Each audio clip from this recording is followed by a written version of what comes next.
Hörmətlik Şərq Türkistanlıq qarindaşlar. Şərq Türkistan xəbər agentliğinin xəbərlər proqramısında görüşünüzü qızğın qarşı alırıq. Ən aldı bilan xəbərlərimizin qısqaça məzmununu tanıştırıb ötürüz. Microsoft şirkətinin Şərq Türkistandakı Uyğur və başqa Türkiyə xalqlarının tartıb atqan açıq azablarını qandaq yögəydiganlığı aşkara bolğan. Xəbər tor bekatlarının kayniga ötüb alğan Xitoy şirkəti Beijingni qo'llaydigan məzmunlarni dunyo miqyosida oldingi o'ringa chiqargan. Yaponiya Xitoyning dengiz qirg'oqi muhofazat atriti va urush paraxodini talash tartishdagi suvga yaqin joyda bayqagan. Tunda tafsiliy mazmunni diqqatga sunamiz. Microsoft şirketining Sharq Turkistondagi Uyg'ur va boshqa Turkiya xalqlarining tartib atgan ochiq azoblarini qandaq yo'gaydiganligi oshkora bo'lgan. New York pochtasining 8 fevral kunidagi xabariga qaraganda, dunyodagi eng dangdor shirkat Microsoft tor izlashdan ziyonkashlikka uchragan Uyg'ur va boshqa Turkiya xalqlarining azobini o'chirib yetdi ekan. Fan texnika magnati Bing izlash motorining natijasi Xitoy mushtarilarining qanday qilib Amerikalik mushtarlarga o'xshamaydigan natijaga erishganligini ko'rsatib berdi ekan. Eng qabih misolda Xitoyga kirganda Uyg'ur atalg'usining Bing obraz natijasi Xushxuy Uyg'urlarning kulimsirab usub o'ynayotganligini ko'rsatdi ekan. Bu dunyoni Uyg'urlarning Xitoy hukmronligi ostida noiti baxtli yashayotgandek tuyg'uga keltirish uchun elib berilgan texnik cho'ng tashviqot tirishchanligining bir qismi hisoblanadi. Pochta gazetining tekshirish natijasida ma'lum bo'lishicha, Bill Gates tarafidan qurilgan Satya Nadella tarafidan boshqarilgan Microsoft shirkati o'tgan yili 6 oyda Xitoy katibashi Xi Jinping bilan suhbatlashgan. Microsoft Bingning Amerikadagi va Xitoydagi izlash motoridan o'xshamagan natijalarni ko'rsatish orqali kommunistlarning faoliyatiga yordam berish uchun harakat qilgan. Amerikada Uyg'urlar uchun elib berilgan bir tekshirish natijasi zulm va azob oqibat tilga ilingan xabarlar hikoyalarining ulanishi. Bayroq rangida maska taqib, Xitoy hukumatiga norozilik bildirayotgan Uyg'urlarning rasmlarini ko'rsatgan. Bir Microsoft bayonotchisi ishlatilgan tilga o'xshash har xil omillarga qarab Bingning izlash natijasining o'xshamasligi mumkinligini, o'xshamagan tilda o'xshash izlash jarayonidan farqli natijaga erishilganligini aytgan. Microsoft Xitoy bilan bo'lgan munosabati sababidan ba'zi qarshiliklarga duch kelgan. Bu shirkat 2021-yili Tiananmen maydonining rasmini ko'rsatilmaganligi, Xitoy xolamagan insonlarni Bing izlash motorida avtomatik tizimlaganlik uchun ayblangan. Gerçi resmi tekshirish natijasi bo'lmasa-mu, bir qism parlament a'zolari Microsoftning Amerika hukumatidan topshirib olgan necha milliard dollarlik to'xtamga chek qo'yishi mumkinligini aytgan.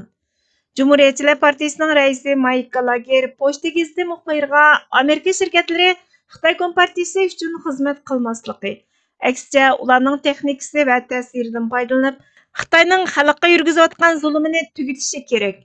Bugungi kunda Xitoy kompartiyasi torni to'liq kontrol qilish usulini ishlatib, chet el shirkatlarini mustabid talabiga asosan xizmat qilishga majburladi degan va Kengash palata a'zosi Tom Cotton Amerika shirkatlari Xitoy kommunistlarining mehnat xizmatini qilmasligi va ularning tashviqotini qo'llamasligi kerak.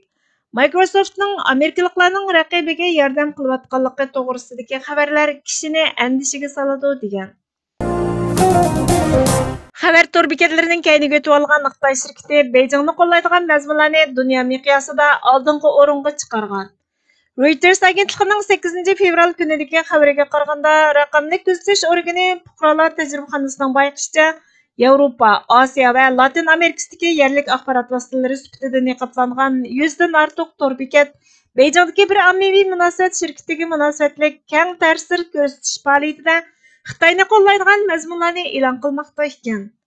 Torontoga joylashgan gruppining chorshanba kuni e'lon qilgan tekshirish doklatiga qaraganda, 30 davlatdagi tor bekatlarga tarqalgan tashviqot materiallari, yerlik axborot qurilishlari va Xitoy davlat taratqullaridan to'plangan dokladlar bilan giralashib ketgan. Bu tor bekatlarning mazmuni hamisha Amerika yoki uning ittifoqdoshlari to'g'risidagi suiqasd nazariyasi va Beijingni tanqid qiluvchilarga hujum qiladigan maqolalar bilan almashib turadi ekan.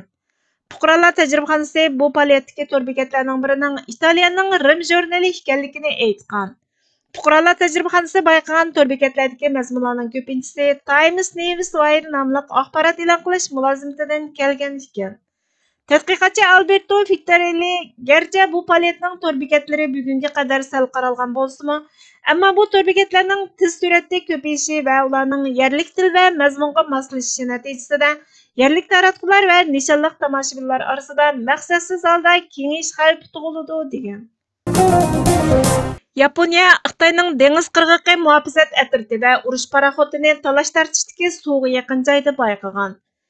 ABC xabarlarining 8 fevral kunidagi xabariga qaraganda, Yaponiya amaldorlari Xitoy dengiz qirg'oqi muhofazat paraxodining Sharqiy dengizga Yaponiya talab qilgan suvdan bir necha hafta o'tganligini, yaqinqi kunlarda Xitoyning urush paraxodlarining Yaponiyaning g'arbiy janubidagi orollariga yaqinlashganligini aytgan.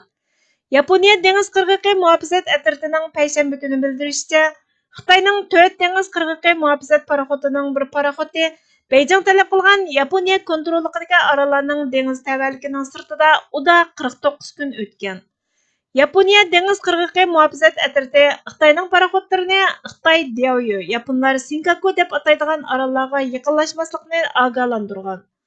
Seshanba kuni Xitoy dengiz qirg'oqi muhofazat atriti Senkaku orolidagi suvni charlayotganligini e'tirof qilgan. Xitoy doim dengiz qirg'oqi muhofazat paraxodi va aeroplanlarini orollarni cho'rdigan suv va havo bo'shligiga avatib, bu rayondagi yapon paraxodlariga parakandichilik solayotgan hamda buningga javoban Yaponiyani aeroplan bilan qarshilik ko'rsatishga zo'rlaydi ekan. Yaponiya dengiz qirg'oqi muhofazat atritining qo'mondoni Shohei Ishii oldingi oyda Xitoy dengiz qirg'oqi muhofazat atritining Yaponiya ziminiga singib kirib, xalqaro qonunga xiloflik qilganligini va vaziyatning intayin og'ir darajada mo'ljalligili bo'lmaydiganligini o'ttirg'a qo'ygan. Yaponiya davlat mudofaa ministrligi bu hafta Xitoy urush paraxodlarining oldingi haftadan boshlab Okinawa dengiz qirg'og'ida qayta bayqalganligini aytgan. 2 ayning 1 kuni Xitoyning boshqariladigan bomba qo'g'lig'ichi paraxodi va qo'g'dig'ichi paraxodi janubga qarab ketayotganda Okinawa va Miyako orasidagi suvdan o'tganlikdan Yaponiya o'zini qo'g'dash qismi urush paraxodi va razvedka aeroplanini o'rinlashtirgan. Yaponiya Rossiyaning dengiz qirg'og'idagi Rossiya-Xitoy birlashma harbiy manevriga o'xshash Xitoyning dengiz okean faoliyatlariga ko'ngil bo'lmoqda ekan. 2022 yili 12 oyda ma'qullangan yangi bexatarlik strategiyasiga asosan Yaponiya Xitoy yoki Chaoshanning nishonlariga zarba beradigan yiroq musofirlik charlig'uchi boshqariladigan bomba taraqqiyotini tezlatmoqda ekan. Vatanga mansublanmak vafodorlikdir. Vatanga xizmat vafodorlikdir. Vatanga fidokorlik vafodorlikdir. Vatan bizga avod qilishimiz uchun, o'rinbosarlik mas'uliyatimizni bajo keltirishimiz uchun, kalimatullohni ustun qilib, insondek yashashimizni kapolatga ega qilishimiz uchun berilgan Allohning omonatidir. Omonatni topshirib olmoq o'z navbatida uni muhofazat qilishga ahd qilishni o'z ichiga oladi. Uni tajovuzchiga yam qilmaslikni, qadr-qimmatini dafsanda qilg'uchiga yo'l qo'ymaslikni, bizni undan ayirishga, uni bizdan yatlashtirishga, bizni uning bag'rida hur yashashimizga to'sqinlik qilishga tuting'uchiga qarshi turishni o'z ichiga oladi. Mana bu vatan ahdisidir. Ahdiga vafo qilish burchdir, sadoqatdir, erkaklikdir. Ahdini unutish bo'lsa vafosizlikdir, sadoqatsizlikdir. Uni zoya qilish xiyonatdir. Vafosizlik va xiyonat orasida davr qilib turayotgan bu omonat ko'z oldimizda halokatli xatarni boshdan kechirmoqda. Omonatlik vatan ifodalab bo'lg'usiz darajada qabohatlik davrlarni boshdan kechirayotgan bu kunlarda ahdisini esiga olgan haqiqiy sadoqatparvar sohiblarini seg'inmoqda. Hurlik yo'lida qinini oqqizgan, barliqini fido qilgan qahramon shahidlarini yod etmoqda.